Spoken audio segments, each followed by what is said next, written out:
Mga bro, welcome back. Meron akong ipakikita sa inyong European medal, no. Hawak natin ito pero sinearch ko, no, sa Google at sa etsy.com, no. Nakita ko siya at meron siyang presyo, no. Ito mismo yung medal, no.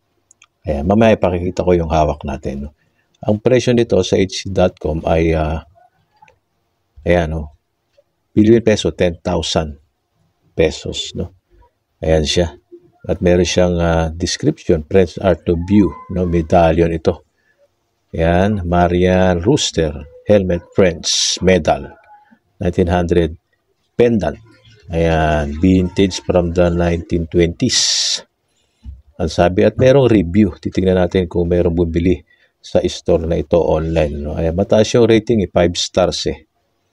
Ayan, no, wonderful shop and great service items, well packed, no. Thank you for great item and quick ship. So, ibig sabihin, may review ganyan mga bro. Mayroong bumili ng medal mismo na ito, no. At sabi niya dyan sa description niya, nag-iisa na lang itong hawak niyang medal na ito, no. Yan, no, low in stock, only one left, 10,000 pesos. At mayroong bumili. No, ang good news mga bro, hawak natin yan. Ayan, tawag dito nila ay silvered bronze. No? Bronze ito mga bro. Ayan, uncirculated. No? Meron dyan nakasulat sa kanyang reverse. No? Pero mamaya titingnan natin. No? I-compare muna natin to. No? Ayan yung nasa tindahan at ito yung ating hawak. Parehong-pareho sila. No? Same na same yung obverse. Diba? At ayan, yung iba pang angulo ng litrato. Pareho siya, mga bro. France, no? France yan. European medal yan. Sabihin, may presyo yung ganyan. Bronze siya, no? Pangatlo yan sa kategorya, no?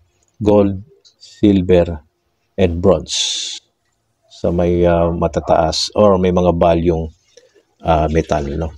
Ayan yung kanyang reverse. Ito yung kanyang reverse. Kaya may nakasulat dyan at hindi natin maiintindihan kung anong ibig sabihin. No? Ayan siya mga bro. Diba?